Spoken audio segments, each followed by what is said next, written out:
is 8:38 morning to you. You're watching or listening, or perhaps both, to Breakfast with Stephen and Anne. You could have the TV and the radio on at the same time. You could. There might be a bit of a lag, I don't know. Anyway, it's nice. It's not, and we want to hear your views. Don't forget to get in touch. We do love to know what you're thinking. Jill says, morning, Anne and Stephen. Do you agree with me that the Platinum Jubilee has lifted the mood of the whole country? Yeah. Yesterday, my parents would have been married 70 years. And I spent the day with my mum, who remembers Coronation Day in 1953 as clearly as if it were yesterday.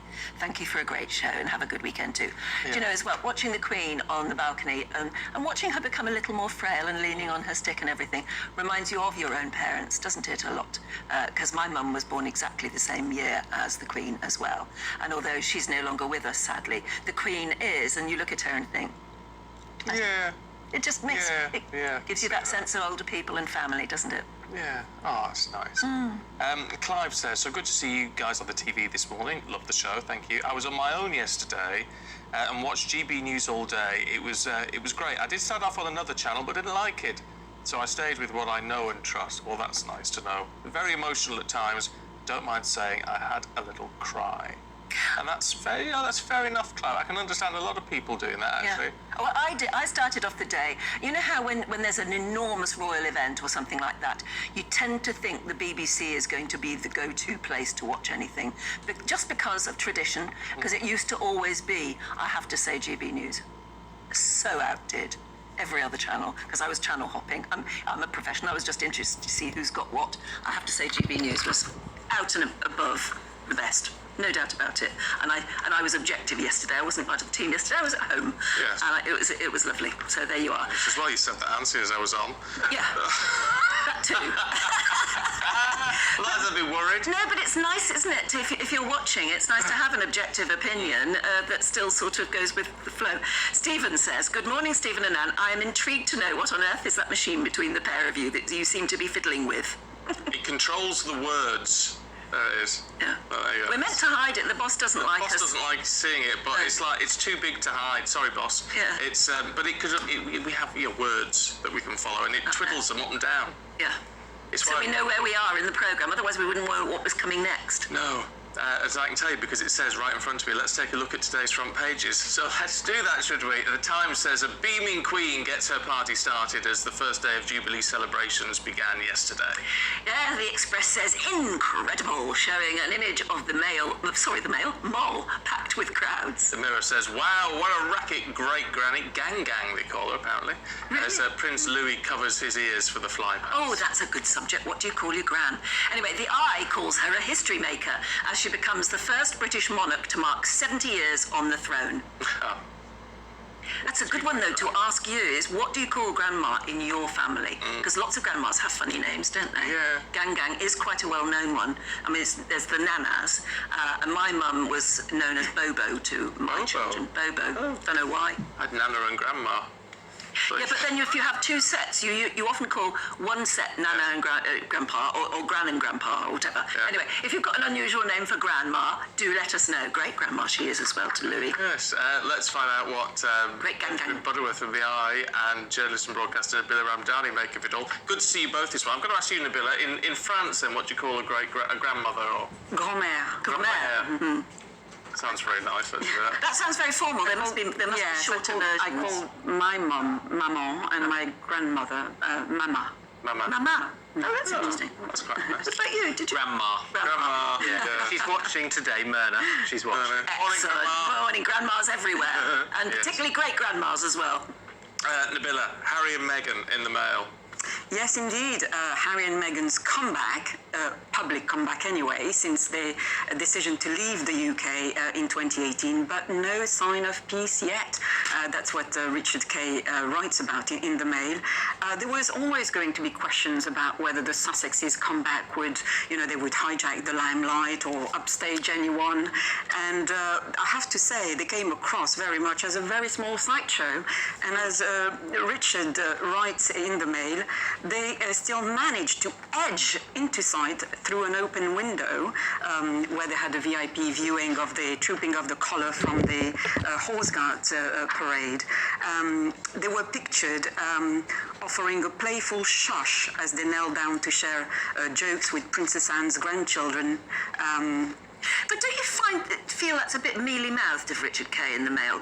He's sort of pointing out that they were lurking in the shadows, and yet if they hadn't lurked in the shadows, he'd be criticising them for coming out. Well, technically, they were banned from being inside for the balcony ceremony and the trooping of the colour. So it was very, they were, I think, quite rightly kept away from the main event. Let's not forget they're not working royals anymore in any shape or form. On the contrary, they made very damaging public comments against an institution and indeed against the royal family itself. So I have no personal opinion on either of them as people, but I feel like if you have attacked an institution, and it seems absurd then to turn up and pretend that you're there to support it. And at the most basic level, the claims or the allegations of racism they have made, they have not substantiated them with any evidence so far. So I think it's quite fitting that they should withdraw those accusations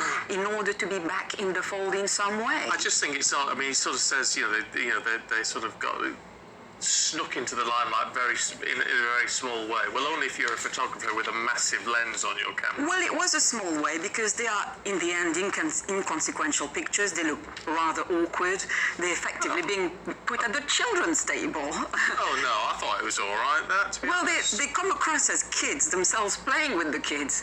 If you are making such a comeback as an influencer and fly all the way from California to attend such massive celebrations, you want to be with the adults. But I think it's fair to say that the adults were quite legitimately jittery at the thought of speaking to them because they might be quite worried about whatever they tell them, that it will end up being sold on a TV interview or as part of a Netflix and Spotify deal, I'm afraid. And I think, maybe the picture at the window that you saw in the Mail is understandable, but there's this other photograph of Meghan in a car, and the window is pulled down, and she leans right into the window so all the photographers can get the photograph of her being in London.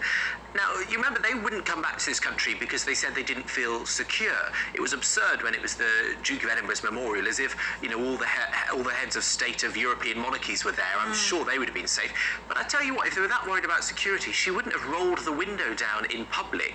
It would seem pretty clear she was doing that to make sure photographers got the image of her in London.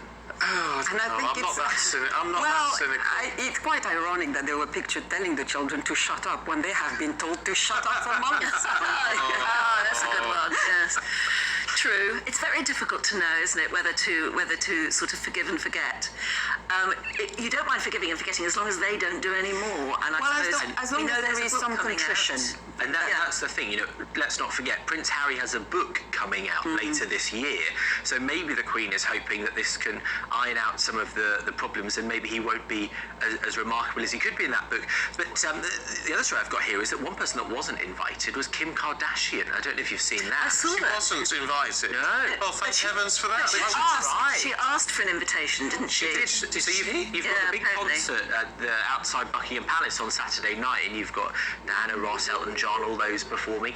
And Kim Kardashian and her comedian boyfriend asked for tickets. They've flown into London for this week, and they were told, no, you can't come. So, Meghan's, I guess she's the only American that's getting anywhere near. The palace has probably never heard of her. Why would you have the nerve to do that? I can't understand the gall of something. It's because they understand it as a showbiz event, I suppose, don't they? Yeah. So they think, we're on the A-list, why shouldn't we be there? Yeah.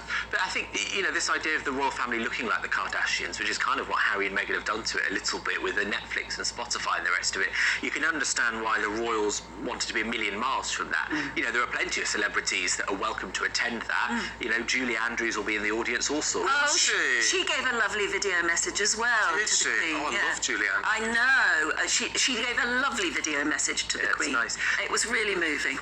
But I feel like bursting into song. I know, absolutely. Dame Mary Poppins. I should sing at a street party, Yes, Benjamin. exactly. Apparently there are 70,000 street parties planned over this 4 days, yesterday and the coming 3, of which 10 million people will attend. And you've got ones, there's one in Morecambe where there'll be 5,000 people along the seafront with 500 tables. They know how to do it in Morecambe. Yeah, exactly. Is that where you're from? Well, not far away.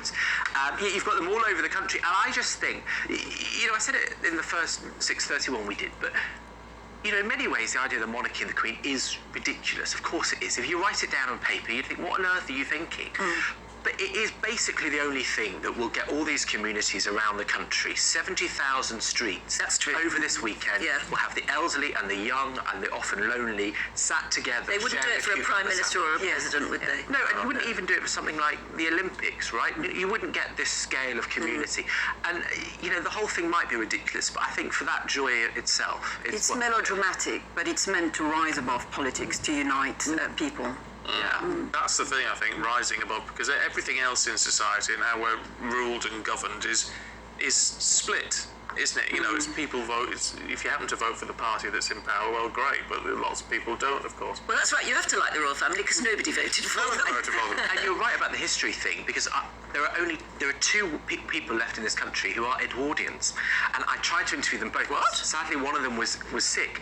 There are 2 women, Ethel and Rose, who were born under Edward VII. Wow. So that's the grandfather of the one who abdicated. Yeah. They both live in Surrey, and Well, how old must they be? 112, about to turn 113. Wow.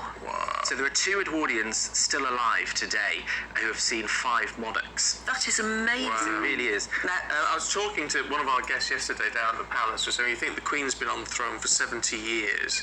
The British monarchy stretches 1,000 years, give or take. So she has been our Queen for nearly 10% of the history of the British monarchy. Yes, Which that's makes it extraordinary as it's remarkable. I mean, what a wonderful legacy, and it's just so important to celebrate and honour her, because she's quite an impressive leader in many respects, and that's why we've seen world leaders actually paying the most sincere tributes to her for her years, decades of devotion and indeed service. She sets a remarkable example, it has to be said. Yeah, It's I think extraordinary, so. isn't it? You think about how old Joe Biden is, right? He's the oldest US president ever. Well, 76, is it? yeah, 76, 77, right? And he was obviously 6 or 7 when he won't even remember That's a right. world in which the Queen wasn't the Queen. Yeah. I mean, that's extraordinary longevity. She's been Queen for about the third of the length that the USA has existed, right? It's absurd when you put it in proportion. That is weird. Crazy. Yeah. Oh, Apart from anything else, she's